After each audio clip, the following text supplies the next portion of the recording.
तिळाची ऊब लाभो तुम्हाला, गुळाचा गोडवा येवो जीवनाला, यशाची पतंग उडो गगनावरती आणि तुम्हा सर्वांना शुभ मकर संक्रांती।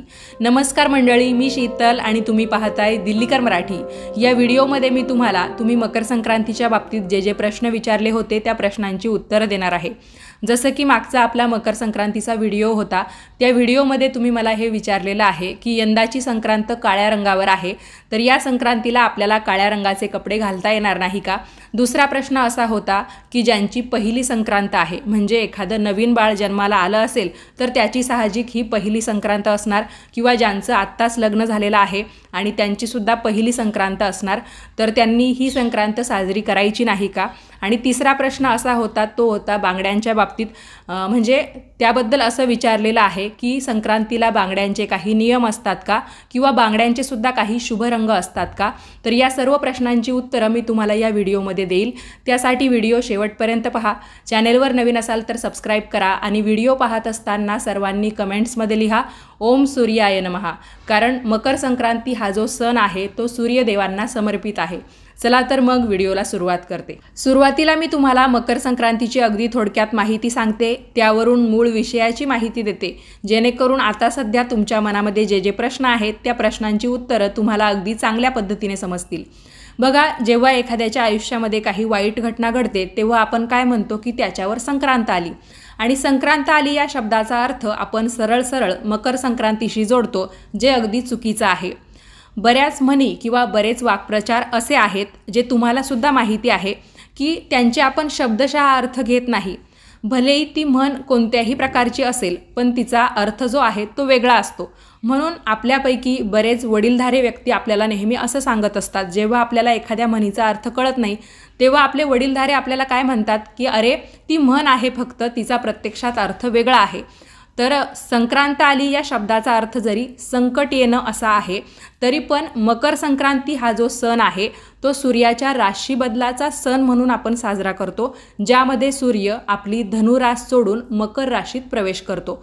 त्यामुळे संक्रांत आली या शब्दाचा अर्थ संकट येणं आणि त्याचा संबंध मकर संक्रांत या सणाशी आहे हा विचार करणं पहिले सोडून द्या, कारण दोन्ही गोष्टी एकदम वेगळ्या आहेत। 12 महिने आहेत, 12 राशी आहेत, अशा पद्धतीने प्रत्येक महिन्याला एक अशा एकूण 12 संक्रांती वर्षभरामध्ये होत असतात। पण सूर्य जेव्हा धनुराशीतून मकर राशीत प्रवेश करतो ती संक्रांत फक्त आपण मकर संक्रांत म्हणजे मकर राशीच्या नावावरून आपण ती संक्रांत साजरी करत असतो।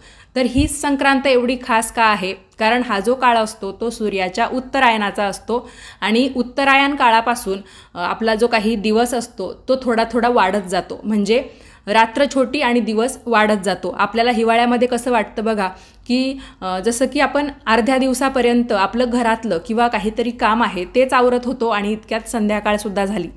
तर हा जो काही कालावधी असतो मकर संक्रांतीच्या अगोदरचा, तर तेव्हा काय असतं, रात्र मोठी दिवस छोटा असतो, पण जेव्हा उत्तरायणाला सुरुवात होते तेव्हापासून दिवस जो आहे तो तिळातिळाने वाढत जातो आणि रात्र छोटी होत जाते।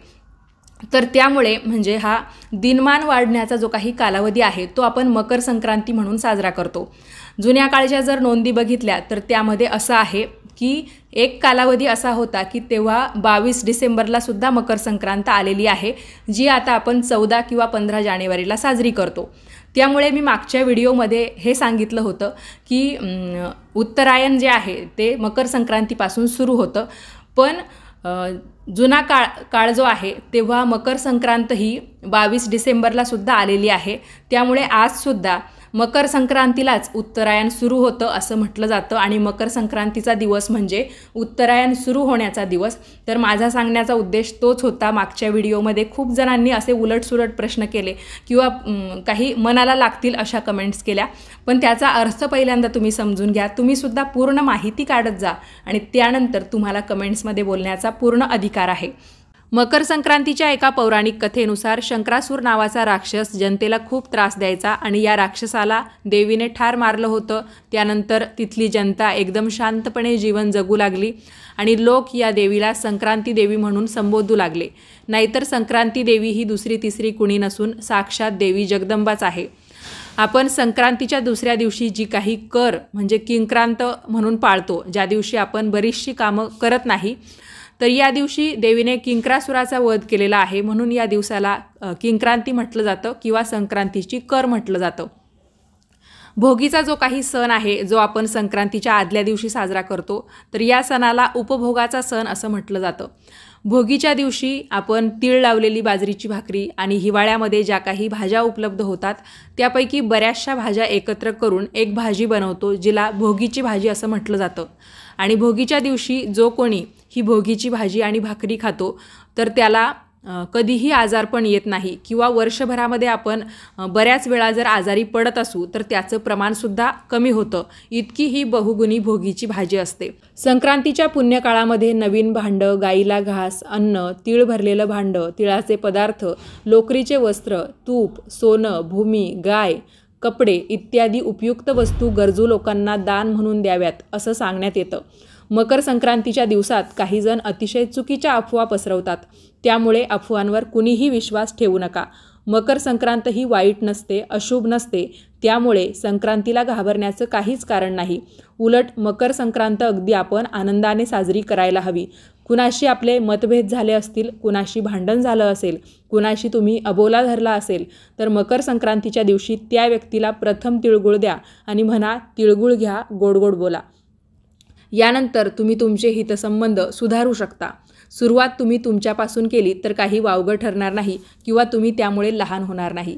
इतरांना क्षमा करा आणि झालं गेलं विसरून जा, अशी शिकवण आपल्याला मकर संक्रांत देत असते.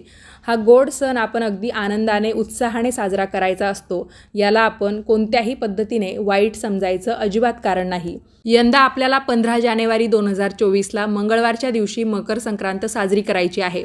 दरवर्षी ही मकर संक्रांत जवळपास महिनाभर येऊन ठेपलेली असते.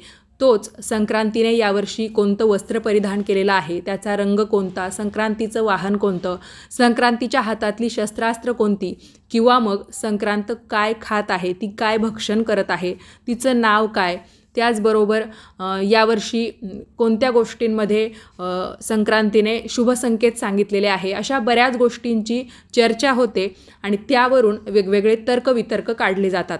आता यंदा संक्रांतीचा जो काही रंग आहे, संक्रांतीचा रंग म्हणण्यापेक्षा संक्रांतीने जे काही वस्त्र परिधान केलेलं आहे तर त्या वस्त्राचा रंग काळा आहे आणि त्यावरून तुमचे प्रश्न यायला लागलेले आहेत की संक्रांती देवीने हे काळ्या रंगाचं वस्त्र परिधान केलेलं आहे, तर मग आपण यावर्षी संक्रांतीला काळ्या रंगाचे कपडे घालायचे नाही का? कारण काय होतं माहिती का, दरवर्षी जेव्हा संक्रांत सांगण्यात येते त्यामध्ये या गोष्टींची जेव्हा चर्चा होते तेव्हा एक चुकीची अफवा अशी पसरवली जाते की संक्रांतीने ज्या रंगाचे कपडे घातलेले आहेत त्या रंगाचे कपडे आपण संक्रांतीमध्ये वापरायचे नसतात. याला कोणताही आधार नाही. जर देवीसाठी तो रंग शुभ आहे, देवीने या दिवशी त्या दैत्याचा वध केला आणि जनतेला अगदी चांगलं जीवन जगण्याची संधी दिली, जर देवीसाठी काळा रंग शुभ आहे तर आपल्यासाठी तो कसा अशुभ ठरू शकतो? आणि असा कुठेही उल्लेख नाही आहे किंवा पुराणांमध्ये सुद्धा असं कुठेही सांगितलेलं नाही आहे की संक्रांत ज्या रंगाचे वस्त्र परिधान करते त्या रंगाचे कपडे आपल्याला संक्रांतीमध्ये वापरायचे नसतात. आपण नक्कीच काळ्या रंगाचे कपडे या दिवशी घालू शकतो. आता काळा रंग जो आहे तो इतर संक्रांतीला सुद्धा आपण घातलेला आहे, त्याचं एक वेगळं महत्त्व आहे. कारण या दिवसात थंडी खूप वाढलेली असते. हिवाळ्यामध्ये संक्रांत येते तर काळ्या रंगाचे किंवा कोणत्याही गडद रंगाचे कपडे जेव्हा आपण घालतो तर फिकट रंगाच्या कपड्यांपेक्षा आपल्याला त्यातून थंडी कमी लागते किंवा आपलं थंडीपासून रक्षण होतं. म्हणून आपल्याला या संक्रांतीच्या कालावधीमध्ये डार्क म्हणजे गडद रंगाचे कपडे घालायचे असतात. त्यामध्ये आपण काळा रंगच काय, कोणत्याही गडद रंगाचे कपडे घालू शकतो. आणि असाही कुठे नियम नाही आहे की तुम्ही संक्रांतीला गडदच रंगाचे कपडे घातले पाहिजे. तुम्हाला आवडतील त्या रंगाचे कपडे घालून तुम्ही संक्रांत साजरी करू शकता आणि संक्रांतीचा मनमुराद आनंद लुटू शकता. वैज्ञानिक दृष्टिकोनातून अजून सविस्तर आणि महत्त्वाचं सांगायचं झालं तर संक्रांतीपासून दिनमान म्हणजे दिवस मोठा व्हायला सुरुवात होते.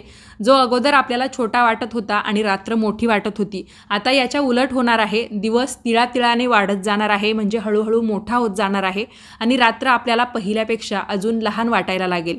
तर काळोख्या रात्रीला गडद रंगाच्या कपड्यांनी निरोप द्यायचा असतो. जणू काही ही जी काळोखी रात्र आहे तर ती आपल्या आयुष्यातून म्हणजे आपल्या आयुष्यातसुद्धा काही काळे किंवा जे नकारात्मक क्षण आहे ते सुद्धा निघून जावे आणि संक्रांतीला जसा दिवस वाढत जातो त्याचप्रमाणे आपलं आयुष्यसुद्धा अजून चांगल्या पद्धतीने फुलावं वाढावं म्हणून काळ्या रंगाचे किंवा गडद रंगाचे कपडे घालून त्या रात्रीला निरोप देण्याची पद्धत आहे। त्यामुळे मकर संक्रांतीला कोणत्या रंगाचे कपडे घालावे, महिलांनी कोणत्या रंगाच्या साड्या नेसाव्या, कोणते ड्रेस घालावे याला कुठलंही बंधन नाही आहे। तुम्हाला आवडतील त्या रंगाचे कपडे तुम्ही या दिवशी घालू शकता।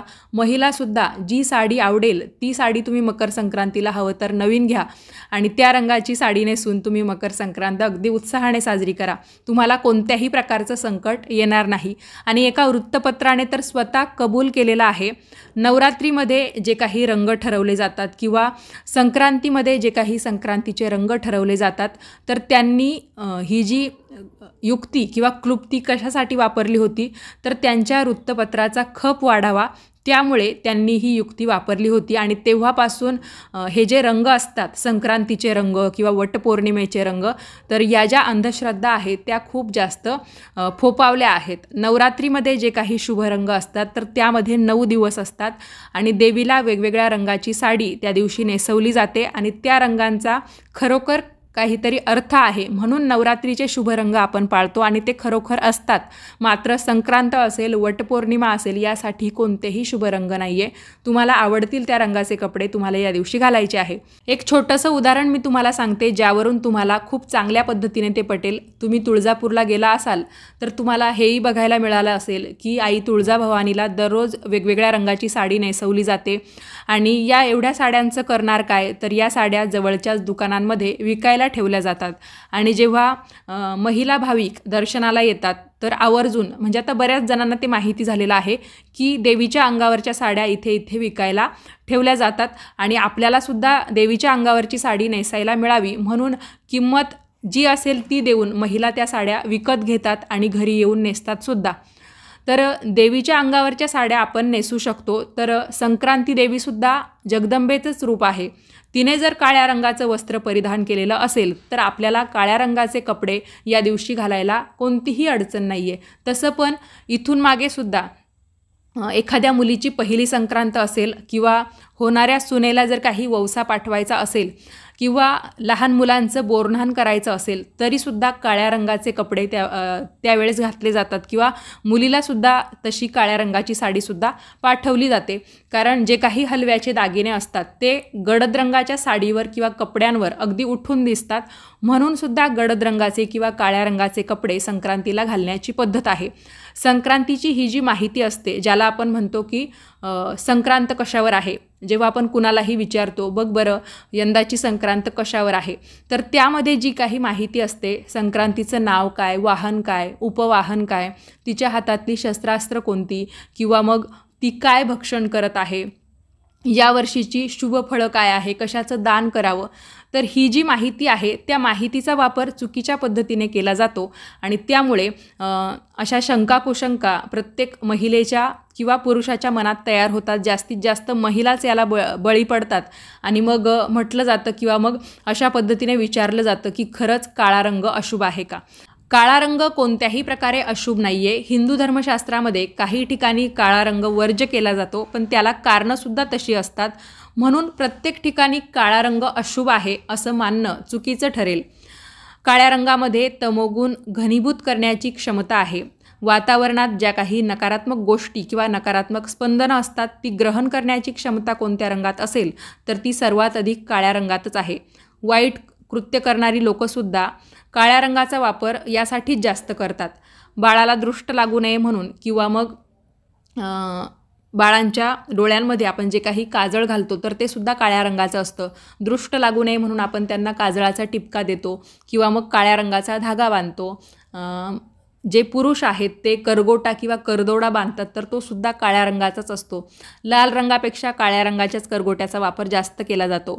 आणि इतकंच काय, संक्रांतीमध्ये आपण जी काही सुगडं पुजतो महाराष्ट्रामध्ये तर ती सुगडंसुद्धा काळ्या रंगाचीच वापरली जातात। फक्त आता जे थोडे महाराष्ट्राच्या बाहेर राहतात किंवा मग नाहीच मिळाली तर मग वेगवेगळ्या रंगाची किंवा मग जो आपला चॉकलेटी रंग किंवा ज्याला आपण विटांचा रंग म्हणतो विटकरी रंगाची सुगडं आपण त्यावेळेस पुजतो।